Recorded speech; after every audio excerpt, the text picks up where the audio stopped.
Bienvenidos una vez más. Ahora vamos a continuar con el estudio del Evangelio de Lucas. Veremos el capítulo 5 y vamos a ver los 11 primeros versos. Oremos. Padre, te damos gracias, Señor, por tu misericordia, tu bondad, por tu amor, mi Dios. Gracias por la palabra que hoy vamos a ver y te pedimos de que abras nuestras mentes, nuestros corazones y nos prepares para recibir esa buena semilla que tú tienes, mi Dios. Ayúdanos a hacer buena tierra también para poder dar fruto con ella, Padre. En el nombre de Jesús, amén. Ok, Lucas es uno de los evangelios más detallados y en esta sección de los 11 primeros versos del capítulo 5 vamos a ver tres cosas. La una es la predicación de Jesús a orillas del lago y desde un lugar inusual en sí. Y luego veremos la pesca milagrosa y luego el llamamiento de Simón Pedro y también pues de sus compañeros que estaban con él.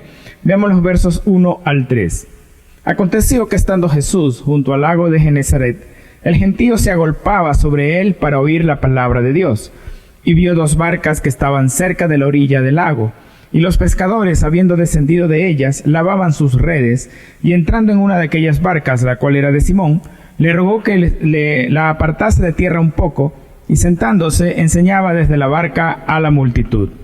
La primera cosa que nos llama la atención es la reacción de la gente. Habíamos visto en los capítulos anteriores, específicamente en el 4, que la popularidad de Jesús como maestro se había incrementado y la gente iba para escuchar su palabra. Y él enseñaba en las sinagogas. Y en este caso ya cambiamos de escenario, ya no está en un lugar interno, ahora está en las afueras. Y la gente era demasiado, a tal punto de que dice que tuvo que improvisar un púlpito, en nuestros días sería eso, y cogió una de las barcas que era de Simón Pedro. Pero las personas tenían esta necesidad que nosotros necesitamos entender. Y nos dice Lucas que la necesidad de ellos era oír la palabra de Dios.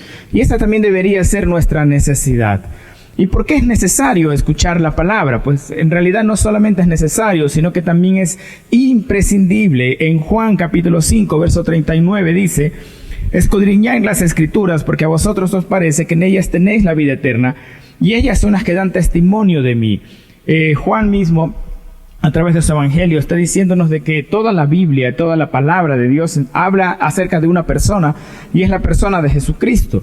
En Romanos 10:17 dice: así que la fe es por el oír, y el oír por la palabra de Dios. Aquí tenemos dos cosas importantes, lo que vimos en Juan, el hecho de conocer más a Dios, conocer más a Jesús. Y lo que nos dice Romanos es que por medio de la palabra nosotros vamos a ir obteniendo fe en nuestras vidas. Sabemos de que como cristianos nuestra vida debe ser una vida de fe, no una vida de fe teórica, sino una vida en la práctica. La fe va a dar frutos también. Así que también dice la Biblia que nadie puede venir a Dios, una, sin conocerle, y dos, sin tener fe. Entonces es necesario escudriñar la palabra, leerla, escucharla, porque la Biblia mismo nos dice, nos dan testimonio de Él y al mismo tiempo nos produce fe en nuestro corazón. ¿Y por qué es que la palabra de Dios obra en nuestros corazones cuando la escuchamos? Hay varias razones. La primera de ellas es porque la palabra es viva y eficaz. Hebreos 4:12. Porque la palabra de Dios es viva y eficaz y más cortante que toda espada de dos filos, y penetra hasta partir el alma y el espíritu, las coyunturas y los tuétanos, y discierne los pensamientos y las intenciones del corazón. Cuando nos vemos confrontados con la palabra, sea tanto de leerla como de escucharla, las intenciones de nuestro corazón van a salir a la luz y vamos a ver qué tan acorde están a los pensamientos de Dios, qué tan acorde está la voluntad de Dios. Así que cada vez que leemos la palabra vamos a vernos enfrentados también en nuestra manera de pensar, en nuestra manera de vivir, en nuestra manera de sentir, a ver si todas esas cosas realmente son como Dios lo está manifestando en su palabra. Y tendremos que tomar una decisión una vez que nos hayamos confrontado con la palabra. Y por eso es viva, es eficaz, porque sirve precisamente para el fin por el cual Dios la puso en ese lugar. La segunda cosa es porque la palabra es más segura, porque es inspiración divina. Segunda de Pedro 1, versos 19 al 21. También tenemos la palabra profética más segura, a la cual hacéis bien en estar atentos, como a una antorcha que alumbra en lugar oscuro, hasta que el día esclarezca y el lucero de la mañana salga en vuestros corazones. Entendiendo primero esto, que ninguna profecía de la Escritura es de interpretación privada, porque nunca la profecía fue traída por voluntad humana, sino que los santos hombres de Dios hablaron siendo inspirados por el Espíritu Santo. La cosa que vamos a leer más segura en realidad es la Biblia. Usted puede leer el periódico, por ejemplo, y va a enterarse de las noticias, pero va a haber un ángulo de las noticias nada más. Igualmente, si usted habla con una persona, le va a dar el lado de esa persona, la perspectiva de esa persona acerca de los hechos. Pero cuando usted va a la Biblia, no solamente va a encontrar la verdad, sino que sabemos que la verdad viene desde la perspectiva de Dios, desde el ángulo de Dios, por lo cual no es muy seguro de que eso no va a estar equivocado. Cada vez que usted lee la palabra, también tiene la certeza de que todo lo que está escrito es lo que Dios quiere que usted sepa, y usted y yo sepamos, que todo lo que está escrito tiene una razón, desde la cosa más insignificante a nuestro entender hasta la cosa más importante. Todo lo que está escrito, incluyendo las genealogías, incluyendo a veces detalles que para nosotros son un poco hasta aburridos de leer, pero todo tiene una razón de ser. Todo está allí porque ha sido inspirado por Dios y hay una razón para entender todo eso. Y toda la profecía, toda la escritura, dice aquí que las personas que la escribieron, sí es verdad que lo escribieron humanos, pero con una cosa que los demás no podían hacer, que estos humanos hablaron siendo inspirados por el Espíritu Santo, ese mismo Espíritu Santo que está usted, que está en mí. Ese mismo Espíritu Santo que nos va a guiar a toda verdad, ese mismo Espíritu de Dios es el que motivó a las personas que escribieron la Biblia, los autores, a poder plasmar en este libro las palabras de Dios. Así que si usted quiere estar seguro, totalmente seguro de algo fácil, vaya a la Biblia y lo que está allí es totalmente seguro, fiel y confiable. Toda la Escritura es inspirada por Dios. Segunda de Timoteo 3:16. Toda la Escritura es inspirada por Dios y útil para enseñar, para redarguir, para corregir, para instruir en justicia, a fin de que el hombre de Dios sea perfecto, enteramente preparado para toda buena obra. Aquí no solamente nos recalca de que toda la palabra ha sido inspirada por Dios, sino que tiene un fin. ¿Y cuál es ese fin? Es útil, dice, en primera cosa, para enseñar. Significa de que cada vez que leemos la palabra podemos aprender algo nuevo. El Espíritu Santo nos puede enseñar a través de eso. Y cuando usted expone la palabra a alguien más, también está enseñando no su doctrina, sino lo que la Biblia mismo dice. Para redarguir, es decir, para poder entrar en nuestro corazón y poder mostrarnos la verdad, para instruirnos y corregirnos de ser necesario. Y la Biblia dice también que es para instruir en justicia, es decir, en todo lo que es justo delante de Dios.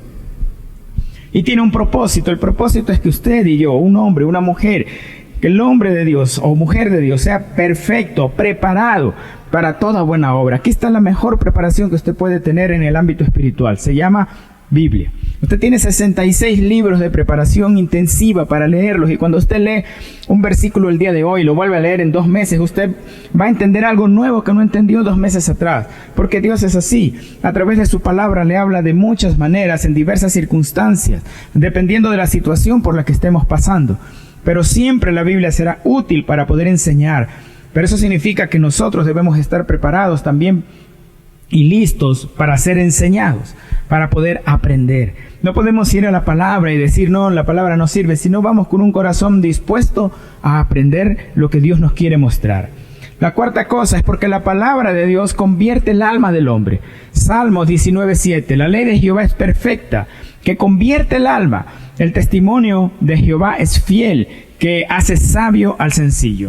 Usted recuerda que en la misma Biblia, por ejemplo, en el Nuevo Testamento, dice que se admiraban de lo que los apóstoles hablaban. Hombres como Pedro, que está en este escenario hoy, era un pescador, pero las personas se admiraban por la sabiduría que salía de su boca. Pero esa sabiduría no venía de él. Esa sabiduría venía de lo alto, de lo que ya estaba escrito en la palabra de Dios y de lo que el Espíritu Santo le motivaba a hablar hacia los demás. Y la Biblia dice que su ley, la ley de Dios, es la que convierte el alma. La palabra es la que hace la conversión en obra juntamente con el Espíritu Santo. Pero no somos nosotros los que vamos a convencer a alguien. Va a ser Dios mismo a través de los diferentes agentes que utiliza para poder mostrar a una persona su verdad, para instruirle, para corregirle o incluso para animarle. Pero recuerde que la palabra es la herramienta principal por la cual usted puede mostrarle a alguien el camino por el cual está transitando ahora. La pregunta es si nosotros nos hemos dado cuenta en qué camino estamos transitando ahora al momento de leer la palabra. Si no hemos sido confrontados en algún momento, entonces algo no estamos haciendo bien. Porque cada vez que vamos a leer la Biblia, Dios nos muestra algo y nos habla. También porque ella cumple su propósito por el cual es enviada. Isaías 55:11. Así será mi palabra que sale de mi boca. No volverá a mí vacía, sino que hará la que yo quiero y será prosperada en aquello para que la envíe. Dios envía su palabra por una razón. Y cada sección de la palabra que usted lee o que usted escucha, Dios se la muestra por una razón. Todo lo que usted está estudiando hoy o toda la enseñanza que usted puede escuchar hoy, hay una razón de ser. Dios quiere que escuche el día de hoy esa enseñanza. Y tiene un propósito porque dice que Él la envió para hacer algo que es lo que Dios quiere hacer. Así que si usted quiere motivar a alguien a hacer algo, pues motívela a leer la palabra.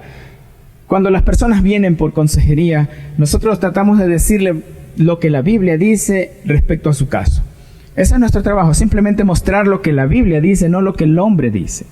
Más allá de nuestros pensamientos, de lo que pensamos que es un mejor consejo, está el mejor consejo y más confiable, que es el consejo de Dios. Y eso es precisamente lo que tenemos que decir a las personas.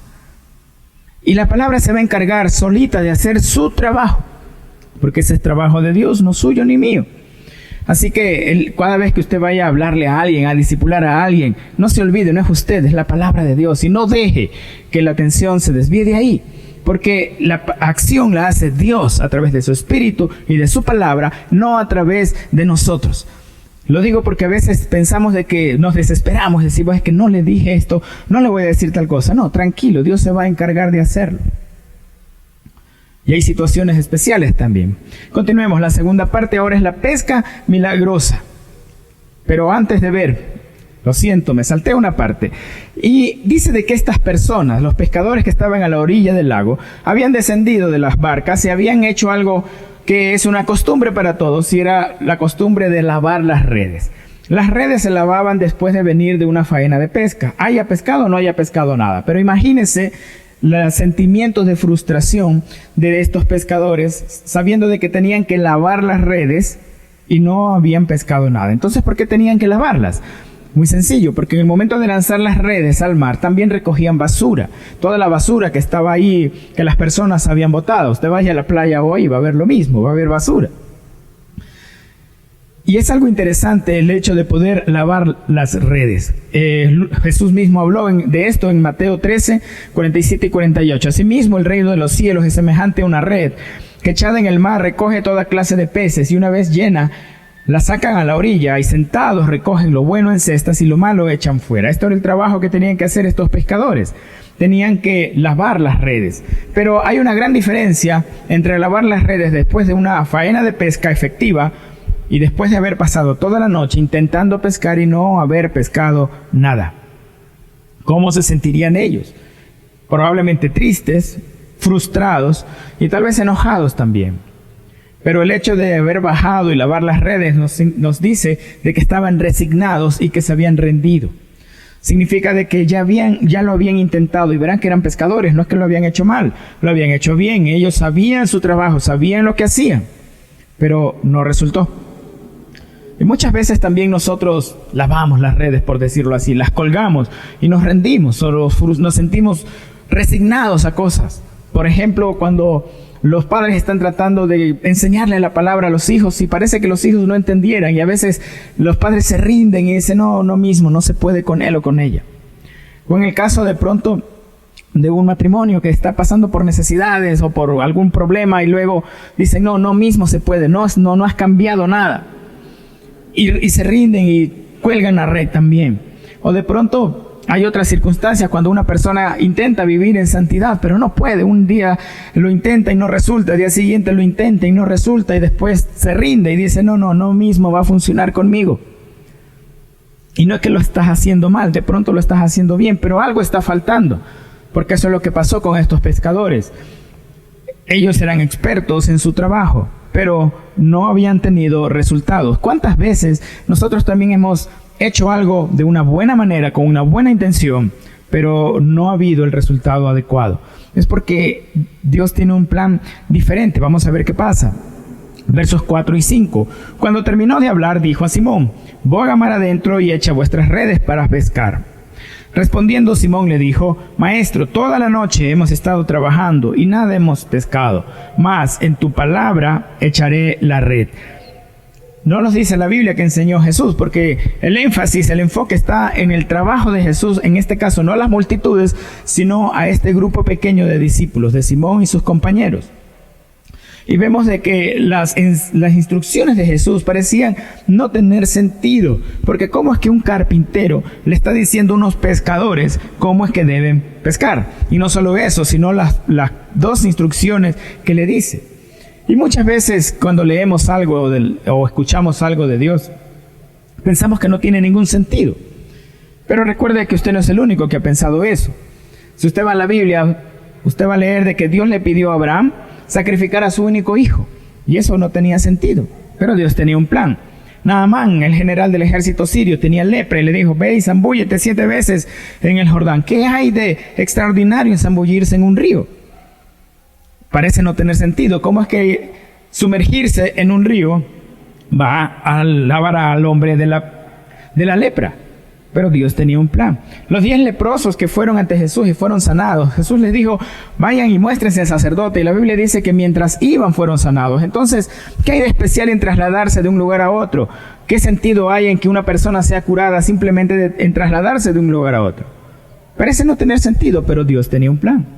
Y de la misma forma aquí, Dios anhela que creamos más en Él y menos en nosotros. La primera cosa que le dice es: boga mar adentro, es decir, rema mar adentro, ándate más allá, a lo profundo. No te quedes donde estás. Muchas veces somos tímidos en el reino de Dios y nos quedamos en la orilla. No queremos adentrarnos, no queremos comprometernos con Dios, no queremos comprometernos con la iglesia, no queremos comprometernos simplemente. Nos quedamos en la orilla y miramos desde lejos. Y miramos cómo otros pueden hacerlo y nosotros decimos: yo me quedo aquí. No, la instrucción de Jesús: ok, otra vez, regrésate. ¿En qué necesitamos nosotros profundizar más en nuestras vidas? De pronto en la misma lectura de la palabra no lo hemos hecho lo suficiente y necesitamos profundizar más en ella. O de pronto en nuestra vida de oración necesitamos profundizar más en ella. Y sea cual sea el área, Dios quiere que profundices más en su reino, en conocerle a Él, en saber más de Él y en comprometerte más en Él. Las personas a veces no queremos, de pronto porque de lejos podemos ver la vida a nuestra manera, porque adentro solo hay una forma y es depender de Él, y es vivir en santidad, vivir de una manera en que Él lo pide. Cuenta una historia que en una ocasión Wellington comunicó una orden a uno de sus generales y éste le respondió que era imposible cumplir esa orden. Entonces Wellington le dijo: vaya usted y cúmplala, porque yo no doy órdenes imposibles. Y así mismo es Dios. Sus órdenes tienen una finalidad y no son imposibles. Si le ha pedido hacer algo, es porque sabe Dios que usted puede hacerlo. La segunda cosa es: echa la red. Pedro pudo haber puesto algunas excusas, ¿no? Primero: Señor, ya vinimos del mar toda la noche, estamos cansados. Luego escucha: echa la red. Pero Señor, ya lavamos las redes, ya las colgamos, ya otra vez sacarlas, volver cansados y luego regresar y otra vez lavarlas. Qué pereza, ¿verdad? Y a veces somos así, somos cómodos. No queremos hacer algo por pereza. No queremos hacer algo porque ya lo intentamos una vez, o no queremos hacer algo porque pensamos de que no va a resultar. Pero recuerde que aquí iba a haber una gran diferencia, y la diferencia es que ahora las instrucciones eran dadas por Jesús y no estaban siendo hechas las cosas de acuerdo al conocimiento humano. ¿Sabía que hay hombres grandes en la historia que tuvieron que empezar de nuevo? Por ejemplo, Albert Einstein dice: cuando Einstein era joven, sus padres pensaban que tenía alguna deficiencia mental. Imagínense, sus calificaciones en el colegio eran pobres y no empezó a hablar hasta los 4 años de edad, ni a leer hasta que tuvo 7. Con todo esto es considerado como el científico más importante del siglo XX. Tenemos un deportista, Michael Jordan, tal vez muchos lo han oído de él. Dice: es para muchos el mejor jugador de baloncesto de todos los tiempos, pero algo que debemos saber es que cuando era un estudiante fue separado del equipo de baloncesto debido a su falta de habilidad. Él dice: he fallado más de 9,000 tiros en mi carrera, he perdido casi 300 juegos. En 26 ocasiones se me ha confiado para tomar el tiro que ganaba el juego y fallé.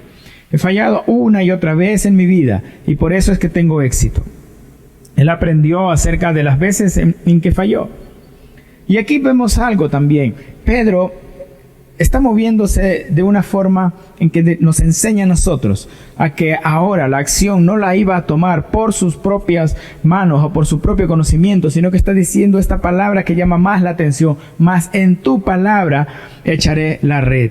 Pero por eso él decía: no hemos pescado nada, Jesús. O sea, estaba poniendo en escena: Jesús, lo que tú estás pidiendo no hemos podido lograr nosotros, que sabemos del asunto.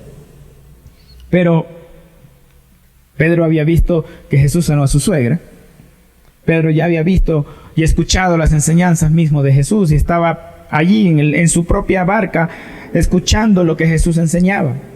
Entonces algo motivó en el corazón de Pedro, porque recuerde, la fe viene por el oír y por oír la palabra de Dios. Pedro estaba escuchando la palabra de Dios y eso es lo que le motivó en fe a decir estas palabras: en tu palabra, en tu nombre, Señor, lo volveré a hacer. Y eso es lo que debemos entender nosotros. Lo que debemos entender es que las cosas van a ser efectivas simplemente cuando nosotros podemos confiar en Dios. Cuando nosotros hacemos las cosas de acuerdo a las órdenes de Dios. Josué 1:8. Y aquí le voy a dar, digamos que el secreto para que las cosas le salgan bien. ¿Quieres saberlo? Dice: nunca se apartará de tu boca este libro de la ley, sino que de día y de noche meditarás en él, para que guardes y hagas conforme a todo lo que en él está escrito, porque entonces harás prosperar tu camino y todo te saldrá bien. ¿Cómo es que la Biblia dice que el hombre puede tener éxito, especialmente en su vida espiritual? Aquí lo dice Josué: primero tenemos que meditar en la palabra, de día, de noche, y no solo meditar. Luego dice guardar y hacer, o sea, obedecer, recordarla, no solo obedecer hoy, sino mañana y pasado mañana, en la próxima semana y en un mes y en 10 años. Cuando esas cosas pasen, dice la Biblia, entonces harás prosperar tu camino y todo te saldrá bien. Y podemos leer en la Biblia cuando los hombres y mujeres de Dios han sido obedientes a la palabra, cómo Dios los ha enaltecido también. Así que si quiere eso para su vida, haga caso a este versículo. Medite en la palabra de día y de noche. Guárdela en su corazón, atesórela en su corazón. No atesore cosas banales, no atesore cosas temporales, sino cosas eternas. Y encima de todo esto, también obedézcala. Y no es sencillo. ¿Quién dijo que era sencillo? Pero cada día tiene su propio afán, pero también las misericordias de Dios son nuevas cada mañana. Es tiempo de pensar de nuevo y es tiempo de echar la red, pero no de nuestra manera, sino en la palabra de Dios. Podemos haber sido como estos pescadores, trabajar duro toda la noche y no obtener resultados. Pero cuando Dios dirige nuestro trabajo, vemos resultados de acuerdo a lo que Dios mismo quiere, y esos resultados nos van a sorprender.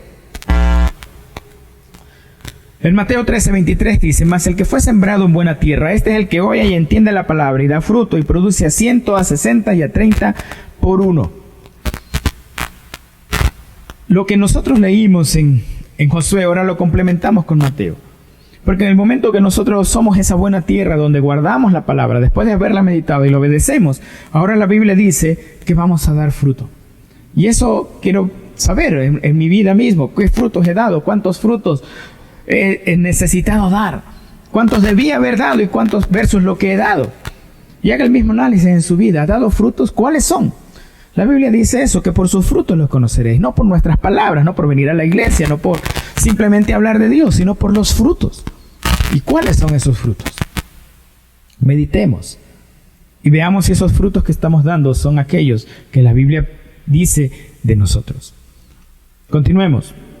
Versos 6 y 7 dice: y habiéndolo hecho, o sea, obedecido, encerraron gran cantidad de peces y su red se rompía.